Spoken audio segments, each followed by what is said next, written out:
Esta isla es un sueño para los zoólogos y una pesadilla para la ciencia. Expedición de 1937.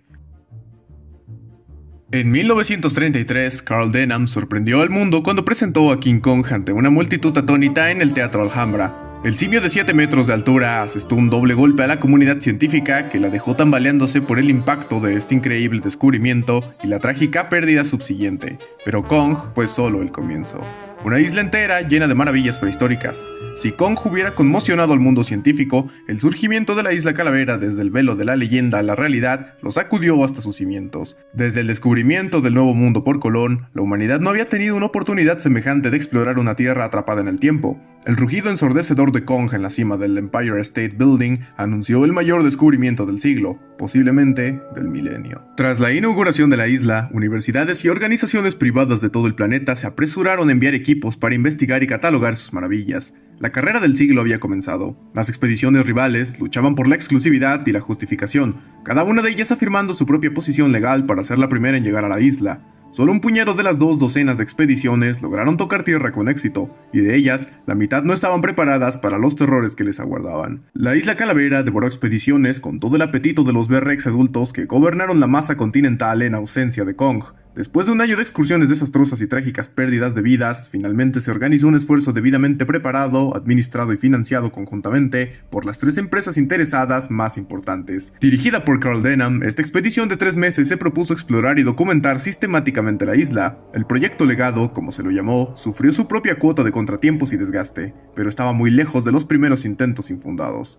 La conclusión más importante de este viaje de 1935 fue la comprensión de que la isla Calavera era demasiado nueva, demasiado extraña y, sobre todo, demasiado peligrosa para explorarla y estudiarla en tan poco tiempo. Con innumerables descubrimientos de nuevas especies y nuevos comportamientos todos los días, se hizo dolorosamente evidente que décadas de estudio podían raspar la superficie de lo que la isla había ocultado al mundo durante tanto tiempo. El proyecto Legado se amplió a un estudio a largo plazo, con expediciones anuales. El objetivo a largo plazo era establecer una base de operaciones permanente en la isla. Fue durante la segunda incursión en 1936 cuando se hizo evidente la verdad sobre la fragilidad geológica de la isla Calavera. Un gran terremoto hundió una parte de la isla y mató a 5 miembros del equipo. Después de una cuidadosa exploración por parte de un equipo de geólogos, la expedición se dio cuenta de que la isla Calavera era una rareza condenada al fracaso, una costra en la corteza terrestre que estaba a punto de ser raspada. La breve aparición y destrucción de Kong en Manhattan en 1933 fue paralela al descubrimiento y pérdida de la isla. Apenas 15 años después de su descubrimiento, la isla Calavera y todos sus maravillosos secretos se perdieron en las olas.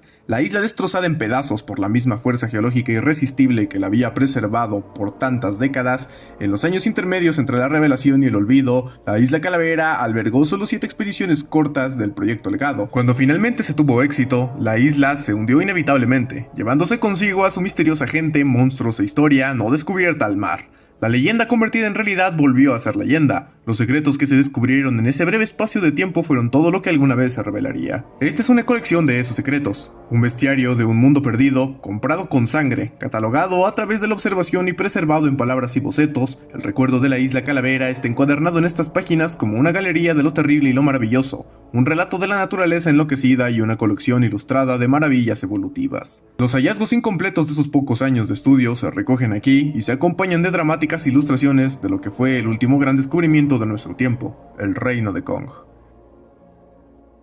No es de extrañar que la isla Calavera permaneciera oculta durante tanto tiempo. La isla, que sobresale del peligroso mar al oeste de Sumatra, se encuentra en el corazón de una región afectada por intensas anomalías magnéticas y violentas tormentas marinas. La propia roca con la que estaba construida la isla era traicionera. La isla Calavera, que en su día formó parte de una masa continental mucho mayor, la antigua Gondwana, se encontraba en el turbulento límite de las placas tectónicas indoaustraliana y euroasiática.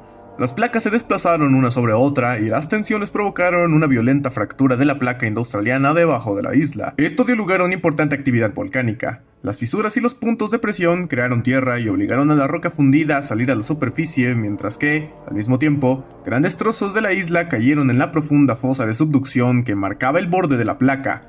La isla Calavera debe su creación a las mismas fuerzas que la estaban destrozando a mediados del siglo XX. La costa se desmoronó y se desplomó mientras la isla entera se hundía. En el corazón de la isla, las fuerzas volcánicas hicieron que el agua y el barro burbujearan hacia la superficie mientras que otras áreas se erosionaban desde abajo, dejando una tierra desmoronada llena de estribos irregulares y abismos sin fondo. La primera imagen que recibieron los exploradores de la isla Calavera fue la poderosa muralla que dividía el exiguo asentamiento de la humanidad de los terrores del interior de la jungla. Enorme e imponente, esta enorme estructura empequeñecía a la diminuta aldea que se acurrucaba bajo su sombra protectora.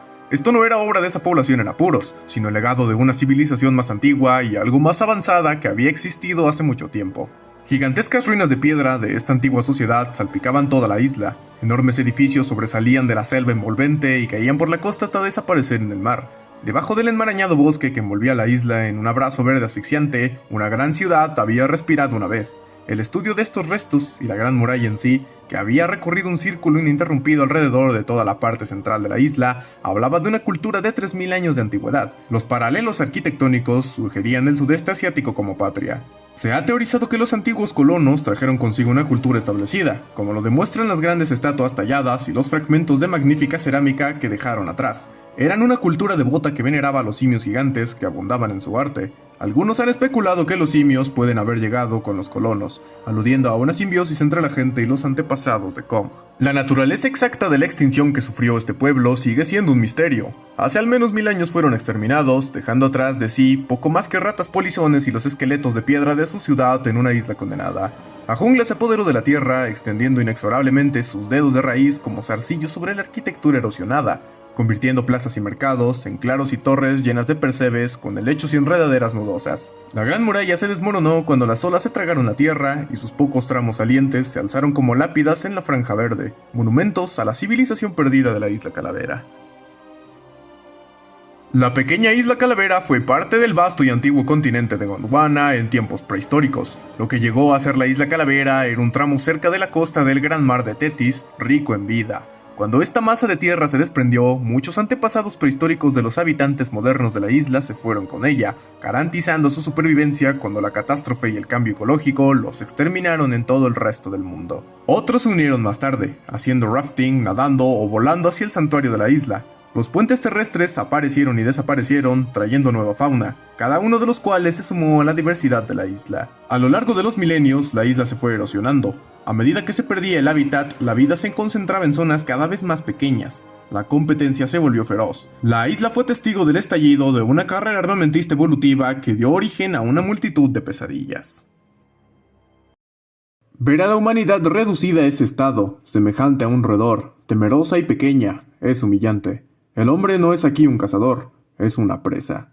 Expedición de 1945. La costa de la isla Calavera era un frente de guerra salvaje entre la tierra y el mar. Fuertes olas oceánicas azotaban la costa destrozada, devorando rocas y ruinas por igual, dejando una costa irregular como una mandíbula llena de dientes rotos.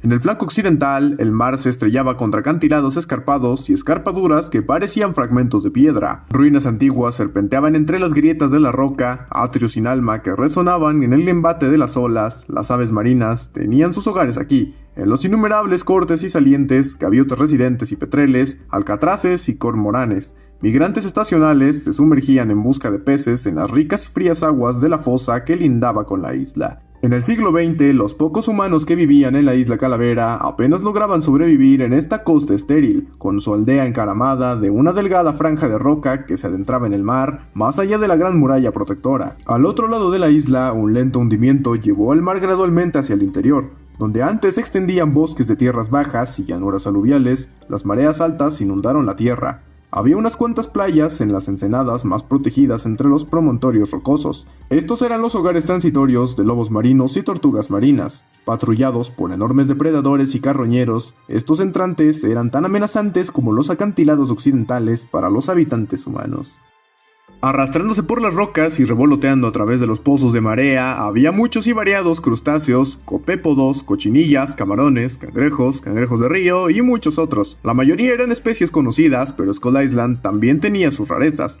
Entre ellas, el robusto cangrejo ermitaño Ostodermus. Grande para un ermitaño, los individuos más grandes tenían dificultades para localizar caparazones de tamaño suficiente para caber. Pequeños oportunistas innovadores hacían uso de cualquier cosa que se ajustara mínimamente a sus necesidades, incluidos los huesos ahuecados, lo que le dio a la especie su nombre. No era raro ver un cráneo de foca corriendo por las rocas con patas puntiagudas que sobresalían. Lividus cutus era una langosta herbívora de caparazón azul oscuro con pinzas delicadas pero patas largas y poderosas para aferrarse a las rocas golpeadas por las olas. La especie podía ejercer un agarre notable para su tamaño, arrastrándose a lo largo de la peligrosa zona de salpicaduras donde recolectaba algas de las rocas. Scutucaris era una langosta aplanada de la familia Ceblaridae, que incluye las langostas zapatilla y de nariz española. Scutucaris era extremo incluso entre estos crustáceos de aspecto aplastado, con su cuerpo casi bidimensional diseñado para permitirle deslizarse en grietas y hendiduras en las rocas de la costa. Los peces depredadores y los pulpos podían evadirse escondiéndose en las estrechas fisuras que eran comunes a lo largo de la accidentada costa. El Scutucaris también cazaba en las grietas sacando presas pequeñas que habían eludido a la mayoría de cangrejos o langostas de tamaño similar. El crustáceo era omnívoro y comía todo lo que encontraba. Las afiladas pinzas podían abrir los bivalvos y cortar el músculo que mantenía cerradas las dos mitades para llegar al carnoso marisco del interior. El Cunei Predator, un pequeño y robusto cangrejo terrestre distinto de todos los demás, era una criatura notable. Tras abandonar el agua, vagaba por los acantilados costeros y los límites de la jungla. El Cunei Predator había desarrollado adaptaciones para vivir completamente libre del mar, sin tener que regresar al mar para reproducirse. Las hembras que llevaban los huesos fertilizados en una cavidad especial debajo del cuerpo mantenían a sus preciadas crías húmedas y seguras mientras se desarrollaban, y luego eclosionaban en versiones diminutas de su forma adulta. La etapa larvaria se omitió por completo. Los diminutos cangrejos se aferraban a sus padres durante los primeros días o semanas de vida, arrastrándose sobre su caparazón y bajando por sus extremidades para alimentarse, pero nunca abandonando la seguridad de su cuerpo. La madre cangrejo buscaba una de las numerosas colonias de aves marinas que salpicaban la costa bordeada de acantilados de la isla y depositaba allí sus crías, sacándolas de su cuerpo, rozándolas con la basura o cepillándolas delicadamente con sus pinzas. En el nido, las crías crecían rápidamente, consumiendo detritos y restos de las comidas de las aves marinas o restos de polluelos muertos. Una vez que las aves se emplumaban y el nido era abandonado, los cangrejos jóvenes que ya habían alcanzado la mitad de su tamaño se marchaban para unirse a sus padres en la periferia de la jungla y deambulaban libremente por la selva para buscar comida. Cunei Predator también era notable por tener un segundo par de pinzas grandes. Entre las hembras, este segundo par era simplemente otro conjunto de herramientas para buscar alimento, pero su verdadera función se hacía evidente durante la temporada de apareamiento, cuando los machos usaban sus garras primarias para enganchar y sujetar las de sus parejas. Al levantarla con las garras entrelazadas, para inclinar su vulnerable parte inferior hacia arriba, el macho usaba las segundas pinzas para depositar suavemente las semillas en su masa de huesos. Una vez hecho esto, las soltaba y se retiraba apresuradamente fuera del alcance de sus chasquidos en represalia.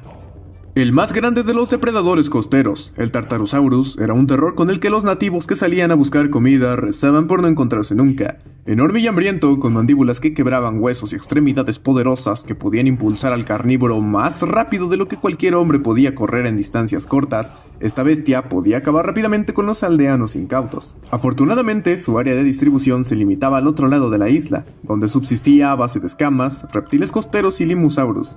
El Tartarosaurus también comía carroña cuando podía encontrarla, ya que poseía la fuerza necesaria para luchar con otros carnívoros y quitarles su comida. La capacidad del carnívoro de pararse sobre sus extremidades traseras también le permitía alcanzar a las aves que anidaban en los acantilados bajos, asaltando sus nidos en busca de huevos y polluelos, poco más que pequeños bocadillos para el reptil en forma de tanque. La naturaleza estacional de muchas de sus fuentes de alimento costeras, como los lobos marinos, significa que los Tartarosaurus eran nómadas, siguiendo la comida. Los animales entraban en conflicto entre sí cuando se enfrentaban por la caza de presas. En sus colas se acumulaban grandes reservas de grasa, lo que permitía a la especie pasar largos periodos sin alimentarse.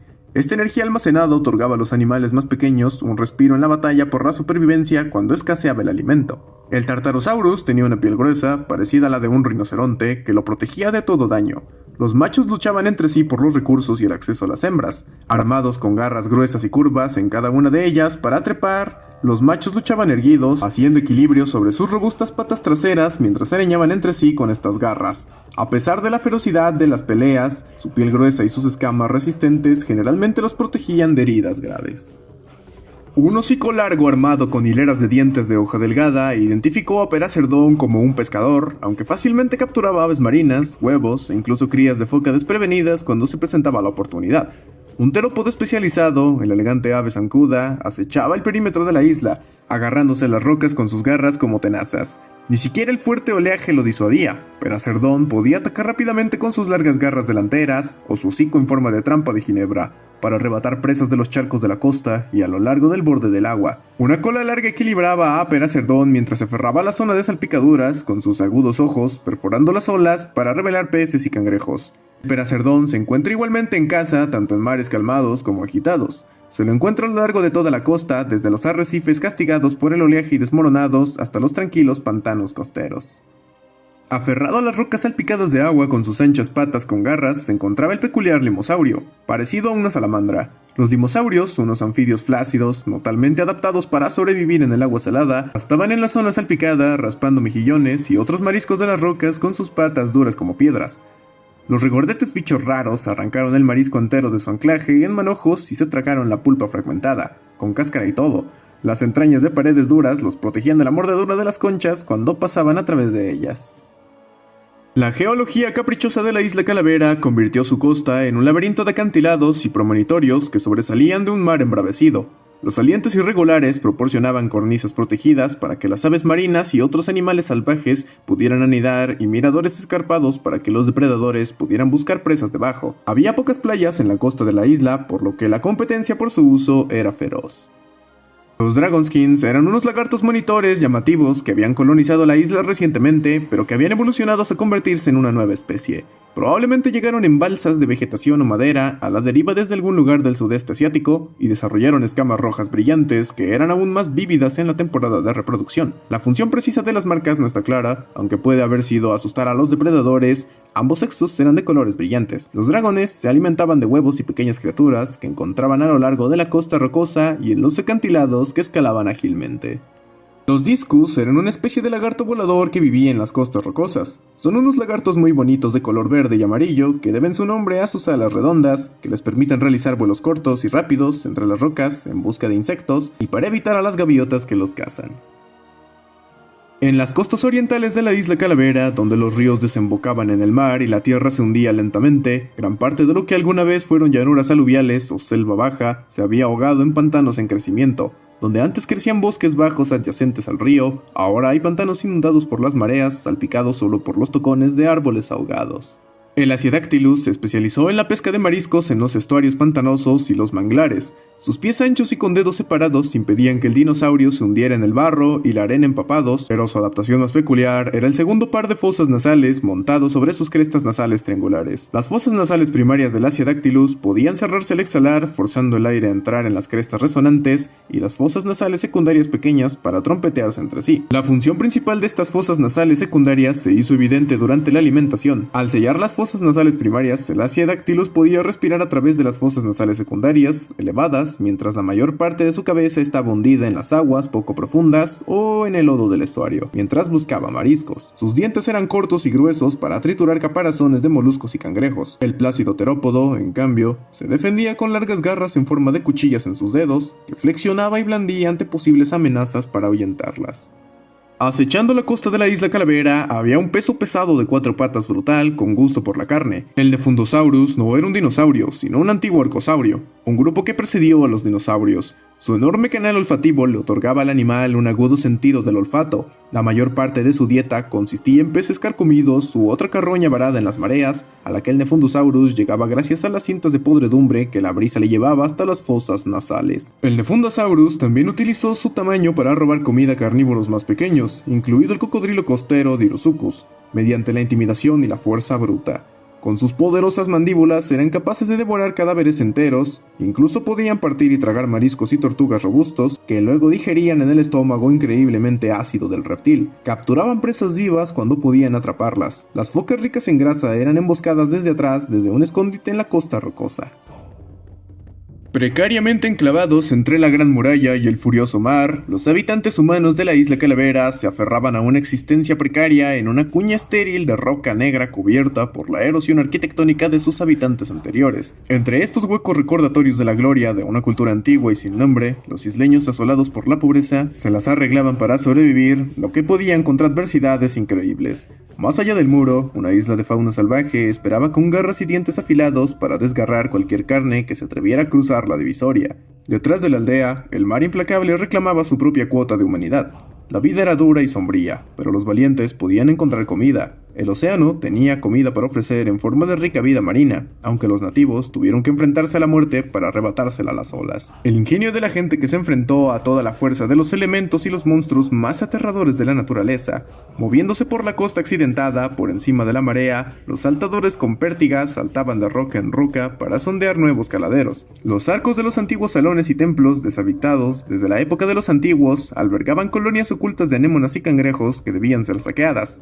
Atados a sus amigos, los pescadores elegían los momentos de calma para bucear en busca de mariscos y algas. Haciendo uso del ingenio y la bravuconería, los nativos crearon vertiginosos andamios de madera negra e hilo deshilachado para atender puentes entre los enormes huecos entre los estribos de piedra y las ruinas astilladas, abriendo así nuevas zonas de forrajeo para la explotación.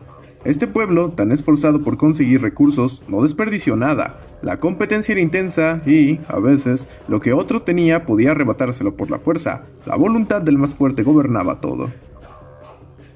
En un mundo en el que los humanos eran reducidos a insectos por el poder de los elementos y la escala de las bestias de la naturaleza, donde la vida se ganaba a duras penas bajo las ruinas de una antigua e insondante superpotencia, las fuerzas que gobernaban asumían el poder de las deidades. El mar y las rocas eran dioses, benefactores y coléricos por capricho. Las bestias que merodeaban la costa o salivaban en la jungla eran como semidioses, espíritus vengativos y hambrientos al servicio de los caprichosos elementos. Incluso las ruinas de piedra negra y la limitada protección que brindaban eran regalos a los fieles creyentes de benefactores omnipotentes invisibles, y la mayor de estas fuerzas naturales era una criatura, de alguna manera parte humana y animal, una incómoda fusión tanto de lo salvaje como de lo sensible. Este era el todopoderoso Kong, un rostro lleno de cicatrices en el que podían colgarse todos los motivos inventados de un mundo cruel. No era de extrañar que los habitantes de la isla Calavera, tan castigados por las circunstancias y las dificultades, vivieran con miedo a las fuerzas de su mundo y buscaran apaciguar al poderoso Kong. Creían que, a cambio de sacrificios, podían obtener un respiro de su ira. El gran simio, que emergía de la jungla para rugir a las puertas, era un poder al que temer. Las raíces de esta tradición eran difíciles de rastrear, se desconocía el origen exacto de los nativos, su fisiología no coincidía con la de ninguno de los habitantes de la región y sus mitos insinuaban un posible varamiento, por lo que es concebible que vinieran de muy lejos. Las mujeres chamanes, de aspecto envejecido, interpretaron el mejor camino para la supervivencia de su pueblo. El cargo se transmitía de generación en generación, y cada generación tenía su líder y su grupo de acólitos y sucesores esperanzados. Este gobierno basado en los ancianos representaba el único orden que tenía la sociedad más allá del poder. Con la esperanza de apaciguar al iracundo Kong, los habitantes de la isla Calavera asumieron sus deberes de sacrificio con un fervor desenfrenado. Una vez elegida para el sacrificio, la joven era arrancada de los brazos de su familia y vestida para la ofrenda. Como forma de reconciliar el dolor y la pérdida, y la inevitabilidad del destino de su hija, los parientes de la novia participaban en la confección de su collar ceremonial, un macabro objeto de pelo, plumas y huesos. Con pragmática resignación, las familias ofrecieron a sus hijas para el sacrificio, enviando a sus seres queridos a través del muro gritando o drogados con un macabro carnaval de fuego y cánticos. La gran muralla, con sus rostros tallados y efigies llenas de hoyos, fue incendiada con hogueras alimentadas con petróleo en un espectáculo aterrador que tiñó el cielo con su violento resplandor ámbar.